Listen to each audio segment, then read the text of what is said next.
Russia Ukraine থেকে শুরু করিয়া প্রত্যেকটা ক্ষেত্রে এটা বিদ্যমান। আর সব গল্প যদি বাদও দেন, তাইলে শুধু ভারতের কথাই যদি বিবেচনা করেন, তাইলে এটা দেখবেন যে ভারতের সাথে যারা বর্ডার শেয়ার করে তাদের সবার সাথেই ভারতের দাকুমরা সম্পর্ক। বর্ডার শেয়ার করা প্রত্যেকটা দেশের সাথে ওদের হানাহানি লেগেই আছে। ভারত বর্ডার শেয়ার করে পাকিস্তানের সাথে, সেইখানে ভারত পাকিস্তানের কি অবস্থা তা আমরা সবাই জানি। সারাদিনই সেইখানে পাকিস্তান ভারতের জয় বাংলা করতেই থাকে, মায়ের হয় খালি সাউন্ড হয় না। এডিটর সাহেব খালি মায়ের সাউন্ড দেখেন। এবার কয়েকদিন পর পরই এইসব নিয়ে নিউজ হইতেই আছে। এই যে তার একটা নিউজ দেখেন, এখানে করছে যে শুধু 2020 সালে ভারতের 24 জন সৈনিকরে জয় বাংলা করে দিছে পাকিস্তান। সুক্কু পেলাম। সুক্কু মানে জানেন তো, তাহলে আপনারাও সুক্কু পান। আরো সুক্কু পেতে চাইলে আমি আপনাকে আরো অনেক নিউজ দেখাতে পারি। এই নিউজটা দেখেন, এখানে হেডলাইন করেছে যে ভারত পাকিস্তান সংঘর্ষে নিহত 4, কিন্তু এখানে গুরুত্বপূর্ণ বিষয় হচ্ছে 4 জনই যে জয় বাংলা হয়েছে, ওই 4 জনই ছিল ভারতের। আর এই ঘটনা ঘটেছিল 2018 সালে। তো এইগুলোর মধ্যে একজন ছিল ভারতের বিএসএফ। আবার এখানে দেখেন আর একটা নিউজ, এটা 2022 সালের একটা গোলাগুলির ঘটনা। নিউজে কইতেছে যে সেদিন পাকিস্তানি সর্বপ্রথম ভারতের উপরে গুলি চালায়। আবার এই দেখেন, এটা 2023 সালে ভারত পাকিস্তানের গোলাগুলির আর একটা ঘটনা। এখানে নিউজের ভিতরে কি করছে জানেন? করছে যে ভারতের আগ্রাসী আচরণ করার সাহস দেখানোর জবাব হিসাবে পাকিস্তান ভারতের এই সবক দিচ্ছে। আপনি নেট ঘাটলে এরকম নিউজ আরো অসংখ্য পাবেন, আর সুখু পাবেন। তবে এইসব দেখে তো এটুকু বুঝতে পারতেছেন যে পাকিস্তান ভারতের আগ্রাসী হওয়ার খায়েশ রে বিন্দু মাত্র পাত্তা দেয় না। এমন কিছু বুঝলে পাকিস্তানি সবার আগে প্রতিবাদ করে। এবার আসি ভারত চীন সীমান্তের বিষয়ে। এই নিউজটা দেখেন, এনে কইতেছে যে হঠাৎ ভারত চীন সীমান্তে উত্তেজনা। এটা 2022 সালের একটা নিউজ। এবার 2023 সালে চীন তাদের নতুন ম্যাপে ভারতের অরুণাচল রে চীনের অঞ্চল হিসেবে দেখাইছে, তাই না? এই যে তারও নিউজ। আবার এই নিউজটা দেখেন, এখানে কইতেছে যে চীনের ভয়ে সীমান্তের টহলে দিতে পারতেছে না ভারত। ভারতীয় গণমাধ্যম জানায়, গেল মে মাসে চীনের সেনারা প্রকৃত নিয়ন্ত্রণ রেখার কিছু অংশ অতিক্রম করে ঘাঁটি গেড়ে বসে। ভারতের আবেদন সত্ত্বেও তারা ফিরে যায়নি। আপনাদের মনে আছে না যে লাদাখ উপত্যকায় চীন ইন্ডিয়ান সেনাদের এমন পিটানি দিছিল? মনে আছে না? কর্নেল সহ 20 জন ভারতীয় সেনা নিহত হয়েছিল। অবশ্য চীনের 4 জন মারা গেছিল। যুদ্ধ হয়েছিল হাতাহাতি। 4 জনের বদলে 20 জন মারা যায় কেন? সমান সমান হওয়া লাগবে না? হ্যাঁ, স্কোর কম কেন? কারণ ওরা হইতেছে চরম ভীতু। ওদের যত পৌরুষ বাংলাদেশের বর্ডারে। আচ্ছা, এবার মূল আলাপে ফিরে আসি।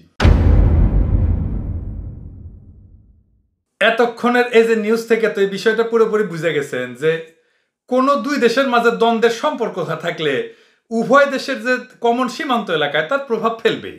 এটা কেন কইলাম সেটা বুঝতে হইলে এবার আপনাদের বাংলাদেশ ভারত সীমান্তের গত 15 বছর থেকে দুই একটা নিউজ দেখাই। এই নিউজটা দেখেন, এটাই গত মার্চ মাসের নিউজ। নিউজে কইতেছে নওগাঁ সীমান্তে ভারতের বিএসএফ এর হাতে বাংলাদেশি নিহত। আবার এই নিউজটা দেখেন, এটা হইতেছে এই জানুয়ারি মাসের নিউজ। এখানে কইতেছে যে লালমনিরহাটের পাটগ্রাম এলাকায় ভারতের বিএসএফ এর হাতে বাংলাদেশি খুন হয়েছে। আবার দেখেন, এই জানুয়ারিতে বিএসএফ বাংলাদেশের এক বিজিবি সদস্যকে খুন করছে। আবার এই নিউজটা একটু দেখেন, এখানে কইতেছে বিএসএফ এর গুলিতে এক কিশোর নিহত, একজন আহত। এটা কিশোর বাচ্চা ছেলে, তার প্রতিও ভারতের এই বিএসএফ কতটা আক্রমণাত্মক এইবার ভাবেন। আবার এই দেখেন, রাজশাহী নওগাঁতে ভারতের বিএসএফ বাংলাদেশের মানুষের খুন করেছে।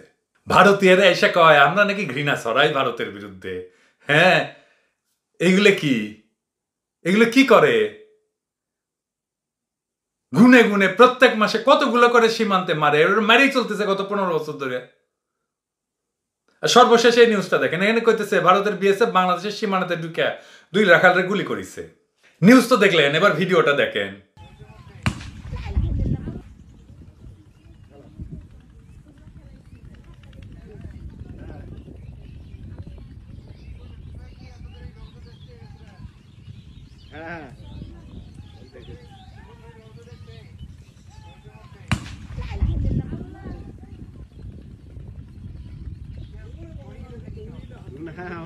ভারতীয়রা বলে, ইন্ডিয়ানরা বলে যে দল বেঁধে আক্রমণ করে নাকি বাংলাদেশিরা, সেই সময় নাকি বাধ্য হইয়া গুলি করে। গুলি করতেই চায় না, ওরা ফুলের টোপা দেয়। দেখেন দৌড়ায় পালাইতেছে ছেলেরা, কোনো ঝুঁকি তৈরি করেছিল করে নাই। তারপরে এভাবে তারাই নিয়ে গুলি করছে। আচ্ছা বুঝলাম বিএসএফ জাউরা বাহিনী, কিন্তু বাংলাদেশের বিজিবি তো সীমান্ত রক্ষা করে, বেতন তো পায়, আমাদের টাকাতেই তো বেতন পায়, আপনার ট্যাক্সের পয়সা তো বেতন পায়। ওই যে মারা গেছে যারা গুলি করছে তার ট্যাক্সের পয়সাও তো বিজিবির বেতন হয় নাকি? সীমানার ভিতরে এসব মাইরা গেল, কোনো সেট আছে নাই। হাসিনা সরকার কোন আনুষ্ঠানিক প্রতিবাদ জানাইছে? একটা আনুষ্ঠানিক প্রতিবাদ সেটাও জানায় নাই। স্বাধীন দেশ নাকি এইটা? হাসিনা তো নাকি বাংলাদেশে কেউ মারা গেলে গান গাইতো ফেন্সি গাইয়া, জিন্দেগি জিন্দেগি বলে ওই গান গাচ্ছে এখন। এটাই এপ্রিল মাসের 9 তারিখ দুপুরবেলার ঘটনা। পাল্টা আক্রমণ তো পাকিস্তানের মতো দূরের কথা, মুখের কথার প্রতিবাদটুকু করে না। বিজেপি এত মানুষ যে বিএসএফ এর হাতে খুন হয় এই বিষয়ে মনে জানেই না, ভাবখানা ধরে থাকে যে কিছুই জানে না। ওই এখন কথা হইলো কেন বিএসএফ বাংলাদেশের মানুষের সাথে এমন করে বা কেন এমন করতেছে? এর বেশ কয়েকটা কারণ আছে, সেই কারণগুলো কি কি আসেন দেখি। প্রথমত, ভারত যাদের সাথে বর্ডার শেয়ার করে এবং যাদের সাথে লাগালাগি বাড়াবাড়ি করে তাদের কোনোটার সাথে ও পেরে ওঠে না। যেমন নিউজ তো দেখলামই না, চীন আর পাকিস্তান কিভাবে ভারতের সীমান্ত জুড়া চাপ আর কোপের উপরে রাখে সবসময়। এমন মার খাইতে খাইতে এদের মাঝে মাঝে যখন রাগের সঞ্চার হয় তখন সেই রাগ কিছুটা প্রশমিত করতেই বাংলাদেশের মানুষের মাইরা নিজের রাগ কমায়। দ্বিতীয়ত হইতেছে মায়ের খাওয়ার পর ইজ্জত বাঁচাইতে সহজ লক্ষ্যবস্তু হিসেবে বাংলাদেশের মানুষের মাইরা দুনিয়ায় নিজেদের শক্তিশালী দেখাইতে চেষ্টা করে। বাংলাদেশিদের মারার আর একটা কারণ হলো হাসিনা নিজে। ভারতের বিএসএফ জানে যে হাসিনা ভারতের খাস বান্দি দাসী, তাই ওইখানে মানুষ মারলে হাসিনা কখনো বিচার তো চাইবেই না, বিচার করবেও না, কোনো প্রতিবাদও করবে না। আর এইখানেই মানুষ খুন করা অধিকতর নিরাপদ ভারতের জন্য। আর তাই ভারতীয় বিএসএফ বাংলাদেশের মানুষে মানুষ না বরং খেলনা মনে কইরা মারতেছে, পাখি মারা যেরকম সেরকম। এসব ব্যাপারে হাসিনা চুপ থাকে, তার আবার একাধিক কারণ আছে। তার একটা কারণ হইতেছে ভারত হাসিনাকে অবৈধভাবে ক্ষমতায় রাখিছে, এটা তো কৃতজ্ঞতার ব্যাপার আছে, তাই না? হাসিনা কলে খুবই কৃতজ্ঞ মানুষ আর কি। কিন্তু দেখেন এই যে প্রিয়াঙ্কা গান্ধী চেপ্পা ধরে কইছিল যে ওই নাকি অপেক্ষা করিচ্ছিল আলিঙ্গনের জন্য, হ্যাঁ, রাজীব গান্ধীর যে বোন। তো কংগ্রেসরা ছাপাইতেছে ইন্ডিয়াতে, আর যে কংগ্রেসের বদৌলতে হাসিনা ক্ষমতায় আসিছিল প্রথম টার্মে, হাসিনা কিছু মুখের কথা কইছে ওদেরকে? কয় নাই। হাসিনাক যে ওর নানি ইন্দিরা গান্ধী যে রাজনৈতিক আশ্রয় দিছিল, ঘরের ঝাঁটাত পর্যন্ত কিনে দিছিল ইন্দিরা গান্ধী, তার নাতনি, তাদের জন্য একটা মুখের কথা বলা, সেটা বলছে? বলে নাই। কারণ কি? কারণ ওই কৃতজ্ঞতার বদলে যদি সে কিছু বলে আর ভারতকে যদি বাংলাদেশের মানুষ মারতে নিষেধ করে তাহলে মোদি রাগ করবে, বলবে যে আমি তো আমার বউ নাই, তার উপরে তুমি আমার হাত মারতে দিতে চাও না, থুকু গুলি মারতে দিতে চাও না, তাইলে আমি যাবোটা কোথায়? তাই এই হাসিনা দেয় মোদি রে, মানে গুলি মারতে দেয় আর কি, থুকু। আর তৃতীয় কারণ হইল বাংলাদেশের প্রতি মনে পুষে রাখা দীর্ঘকালের রাগ। হাসিনা অনেক আগে বলছে যে সে বাংলাদেশের রাজনীতি করবে প্রতিশোধ নিতে, সে রাজনীতি করতে আসে নাই, প্রতিশোধ নিতে আসছে। তাই ওই ভারতের বিএসএফদের দিয়া বাংলাদেশের মানুষদের মাইরা প্রতিশোধ নিচ্ছে এই আক্রোশে যে এই জাতি যারা ওর বাপের মৃত্যুতে মিষ্টি বিলি করেছিল, মিষ্টি খাইছিল 15ই আগস্টে 75-এ, এটা তো সাইজ করতেই হয়। শুধু সীমান্তে মানুষ মারা না, তারা অফিসিয়ালও বাংলাদেশের মানুষের চেক পয়েন্টে হেনস্থা করছে। বিশেষ না হইলে এই ভিডিও দেখেন, এই ভিডিওতে কি করছে। হ্যালো বন্ধুরা, আজ 7ই এপ্রিল রবিবার। আপনারা এই মুহূর্তে দেখতে পাচ্ছেন বেনাপোল স্থলবন্দরের আজকে সর্বশেষ পরিস্থিতির চিত্র। বন্ধুরা, আপনারা বুঝতেই পারছেন বেনাপোল স্থলবন্দর কিন্তু সম্পূর্ণরূপে ফাঁকা বিরাজমান করছে। ঠিক ঈদের আগ মুহূর্তেও কোনো ধরনের যাত্রী চাপ নেই, যাত্রী ভিড় নেই, কারণ বেনাপোল স্থলবন্দরের যে ভোগান্তির চিত্র, তার কারণে কিন্তু বেনাপোলকে ইতিমধ্যে বয়কট করতে শুরু করেছে সকল যাত্রী সমাগম। অন্যান্য স্থলবন্দর ব্যবহার করছেন, যার ফলে বেনাপোলে কিন্তু পুরোপুরি যাত্রী শূন্য পরিস্থিতি বিরাজমান রয়েছে। কোনো ধরনের যাত্রী কোলাহল নেই, যাত্রী ভিড় নেই, কোনো অশান্তিও নেই, যার ফলে নির্বিঘ্নে যাত্রীগণ অল্প সময়ের ভিতর পারাপার হতে পারছেন। এই ভিডিওতে দেখলেন তো যে দিনের সময় বেনাপোল বন্দরে উপচে পড়া ভিড় থাকতো, বাংলাদেশে বিগত দিনগুলোতে সেই ভিড় এখন আর নাই। গোটা বেনাপোল বন্দর এখন ঈদের মতো সময় প্রায় ফাঁকা। ঈদের সময় বেনাপোল বন্দরের এমন নাজেহাল দশা খুব ভালো কইরা প্রমাণ করে যে বাংলাদেশের মানুষ আর আগের থেকে এখন ভারতে যাওয়া লক্ষণীয় হারে কমায় দিছে। প্রথম আলো নিউজ করেছে, দেখেন কলকাতায় ঈদের বাজারে বাংলাদেশি ক্রেতা কম। কলকাতা প্রতিনিধি রিপোর্ট করেছে, বাংলাদেশের কেউ না। কিন্তু প্রথম আলো তো কিঞ্চিত জাউরা আছে, তাই ওই কারণ খুঁজে বের করেছে যে বেশি গরম হয়েছে সেজন্য যাচ্ছে না। শুধু তাই না, এই বছরে ভারতে বাংলাদেশি ক্রেডিট কার্ডে খরচা 16.5% কমিছে। সাবাস বাগের বাচ্চা, বয়কটে নাকি কিছু হয় না, হ্যাঁ, বয়কটে 16.5% কমে দিছি, মানে এই টাকা তো খরচা করতে ইন্ডিয়াতে যায়, 16.5% কম খরচ করেছে। এইটা 100% কম হবি, জিরো হয়ে যাবি, শূন্য হয়ে যাবি। তো এটা গেলে বাংলাদেশ ব্যাংকের রিপোর্ট। আর বাংলাদেশের জাউরা হাসিনার মিডিয়া কয় কলকাতায় নাকি বাংলাদেশিদের উপসে পড়া ভিড় দিয়ে কি করবি, টাকা তো খরচ করে না। বাংলাদেশের মানুষের ঈদের সময় ভারতে যাওয়া লক্ষণীয় হারে কমায় দেওয়া এটাই প্রমাণ করে যে বাংলাদেশের দেশপ্রেমিক নাগরিকরা ভারতীয় পণ্য বয়কট আন্দোলনের সাথে যুক্ত হয়েছে। প্রমাণ করে যে বিপুল সংখ্যক মানুষ ভারতের আধিপত্যবাদের বিরুদ্ধে চাবুকের আঘাত হিসেবে ব্যবহার করছে ভারতীয় পণ্য বয়কট আন্দোলনের কর্মসূচিরে। বাংলাদেশের মানুষের পণ্য বয়কট আন্দোলন যে গুরুত্বপূর্ণ ইম্প্যাক্ট ফেলিচ্ছে বেনাপোল বন্দর খালি থাকা তারই একটা পরিষ্কার নিদর্শন। এইবার আসি এই একই ভিডিওতে উল্লেখ করা দ্বিতীয় প্রসঙ্গে। এই ভিডিওতে এটাও শুনলেন যে এরপর থেকে যারা বাংলাদেশ থেকে ভারতে গেছে কেনাকাটা করতে, ইন্ডিয়ান কাস্টমস তাদের প্যাকেটজাত বা তাদের পণ্যগুলা যেগুলো কিনছে তারা রেখে দিতেছে এই বলে যে তোমরা বাংলাদেশিরা তো ভারতীয় পণ্য বয়কট করছো, তাহলে আবার ভারত থেকে ঈদের পণ্য নিয়ে যাবে কেন? দেখেন, তবে সব থেকে বড় যে বিষয়টি যে ইন্ডিয়া ফেরত বাংলাদেশি যাত্রীগণ কিন্তু মহাবিপদে পড়ছেন ইন্ডিয়ান কাস্টমসে ফেরার পথে। কারণ আপনারা নিশ্চয়ই জানেন বাংলাদেশে এক শ্রেণীর লোক ইতিমধ্যে ভারত বয়কটের ডাক চলমান রেখেছেন সোশ্যাল মিডিয়াগুলোতে, যার ফলস্বরূপ ইন্ডিয়াতে এই বিষয়টি রিউমারভাবে ছড়িয়ে গিয়েছে এবং তারা কিন্তু এখন অবগত আছেন বাংলাদেশি নাগরিকগণ ইতিমধ্যে ইন্ডিয়াকে বয়কট করতে শুরু করেছে। আর এই বয়কটের ফলে কিন্তু তারা অতিরিক্ত প্রেশার ক্রিয়েট করছে যাত্রীদের উপর, যারা ঈদের শপিং করতে ইন্ডিয়া গেছেন তারা সরাসরি বলছে আপনারা বয়কটের ডাক দিয়ে কেন আবার ইন্ডিয়াতে আসছেন ইন্ডিয়ান পণ্য কিনে ঈদ করার জন্য। তাদের পণ্যগুলো কিন্তু জোরপূর্বক ডিএম করে নেওয়া হচ্ছে ইন্ডিয়ান কাস্টমসে। এই বইলাই বাংলাদেশের মানুষের টাকায় কেনা জিনিস ভারতীয় কাস্টমস হাতায় নিচ্ছে। কেমন চোর, কেমন ডাকাত দেখেন। আর আপনারা যান ওইখানে পয়সা খরচ করতে। প্রশ্ন হইলো এটা কেন হইতেছে? এর প্রথম কারণ হইলো আমি ভারতীয় পণ্য বয়কট আন্দোলনের শুরুতেই বলছিলাম যে এটা এমন এক কর্মসূচি যেটার মাধ্যমে ভারত শুধু মাইরি খাবে, কিন্তু এই আন্দোলনে মোকাবেলা করার কিছুই পাবে না। তাই কিছু না পেয়া ঠিক যেমন চীন পাকিস্তানের হাতে মাইর খা কাপুরুষ বিএসএফ বাংলাদেশের নিরীহ মানুষকে গুলি করে মারে, তেমনি ভারতীয় প্রশাসন কিছুই করতে না পেরা কাস্টমসকে লেলায় দিছে। তারা যেন মানুষের টাকায় কেনা জিনিস নিজের মনে করে হাতায় নেয়।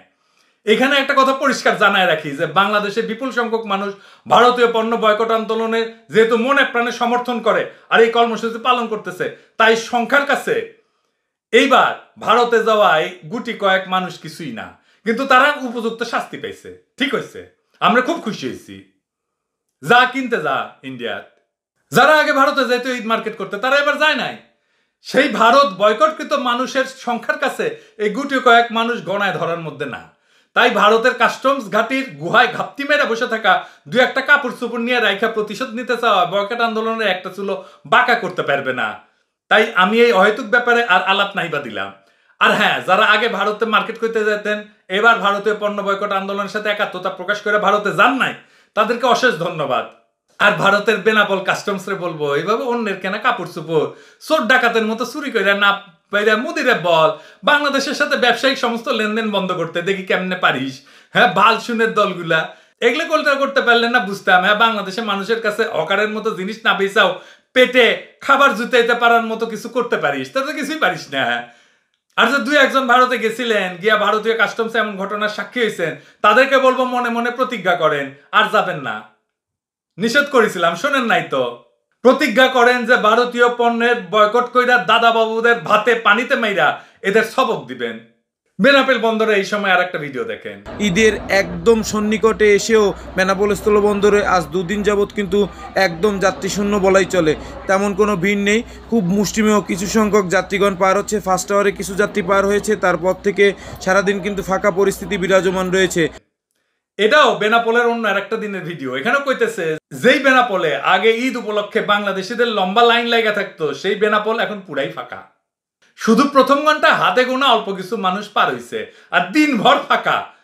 ভিডিওতে তো সরাসরি দেখতে পাচ্ছেন, আমি করি নাই ভিডিও, যে বেনাপোল বন্দর কেমন মানব শূন্য ফাঁকা পইরা আছে।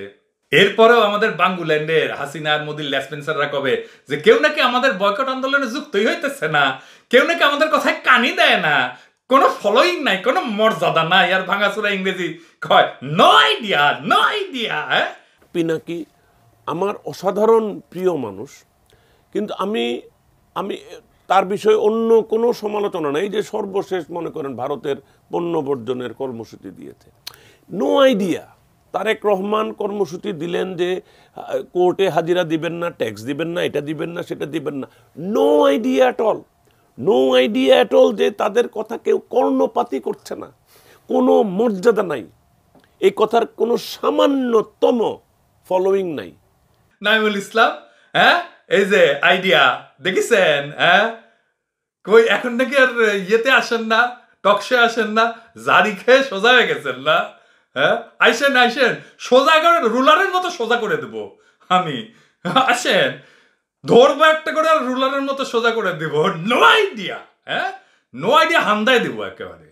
আরে পিনাক রঞ্জনে দেখ দেখ কি হচ্ছে দেখ, আমাদের আন্দোলন নাকি এমনিতেই এটা আস্তে আস্তে মইরা যাবে। হ্যাঁ এই ভারতীয় আগ্রাসনের বিরুদ্ধে প্রতিবাদ শুরু, ভারতীয় পণ্য বয়কটের আন্দোলনে কেমন করে মাঠ থেকে, ঘাট শহর, বন্দর, নগর থেকে, মফস্বল সব জায়গায় ছড়াই দিচ্ছে। দেখ দেখ, হ্যাঁ গুপ্তচর বৃত্তি করে পেট চালাস, এগুলো দেখ। হ্যাঁ তত্ত্ব দিচ্ছে বয়কট, তুই যেন কতগুলো পড়িছিস জীবনে জিন্দগিতে। রাজনীতি বুঝিস, আন্দোলন বুঝিস? বাংলাদেশের মানুষ মায়ের পেট থেকে পড়ে রাজনীতি করে, মিছিল করে। 25 বছরের মধ্যে 2টা স্বাধীন রাষ্ট্রের জন্ম দিছি, 2টা গণ অভ্যুত্থান করছি 30 বছরের মধ্যে, 2টা মিলিটারি রেজিমকে ফাইট করছি, উৎখাত করছি, একটা ভাষা আন্দোলন করছি। আমাদের সাথে পাঙ্গা নিতে আসো রাজনীতি নিয়ে, রাজনীতি বালটা বোঝো তোমরা। এবার আসেন, এই যে পণ্য বয়কট, এটা কোনটি যাবে ফাইনালি, তার একটা ইঙ্গিত দেই। আমরা চারিদিকে ভারত দিয়ে ঘেরাছিলাম, তাই না? একটা ছোট্ট অংশে মায়ানমার ছিল, ওই জায়গায় এখন চীন চলে আসছে। আগামী দিনের খেলা হবে ওইখান থেকে। এই খেলা আমরা খেলবো, এই খেলা যে আমরা হাসিনার চাইতে ভালো খেলতে পারবো, এটা ভারতীয় আকেল মান্দ্রা বুঝছেন নিশ্চয়ই। আর না বুঝে থাকলে কোনো অসুবিধা নাই, খেলা যখন শুরু হবে তখন বুঝবেন। আমরা বাংলাদেশকে আর এক গালওয়ান বানাবো, বাংলাদেশের জনগণকে আন্ডার এস্টিমেট করার কাফারা চিরজীবন ভর দিবা। এরপরে বাংলাদেশের নাম শুনলে ঘুমের মধ্যেও চমকায় উঠবা। কছিলাম না আসো আঙ্কারের সাথে নেগোসিয়েট করো, হাসিনার একটা ফেয়ার নির্বাচন দিতে কও, শোন নাই? হ্যাঁ দেখিস আমাদের শিশুদের, দেখিস না এডিটর সাহেব, ওই যে পানির মধ্যে বাচ্চাদের খেলা দেখান, ওই যে বয়কট বয়কট করে খেলিচ্ছে। বয়কট এখন ওদের কাছে খেলা। দেখেন চকলেট খাই না, খাই না, বয়কট ইন্ডিয়া, ভারতের কিটকিট চকলেট খাই না, boycott India. Boycott India, India boycott, boycott India, India boycott, India boycott, boycott India, India boycott, boycott India, India boycott, boycott India, India boycott, boycott India. Boycott এখন ওদের কাছে খেলা। ওরা ফিলিস্তিনের বাচ্চাদের মতো গইরা উঠবে, ট্যাঙ্কের সামনে ঢিল নিয়ে দাঁড়াবে। লিখে রাখো এইটা আমরা করব, কিন্তু আজ তো বুঝলা না। হ্যাঁ বুঝবা কাল, যখন আমরা এটা করব তখন পাছা থাপড়াবা আর পারবা গাল।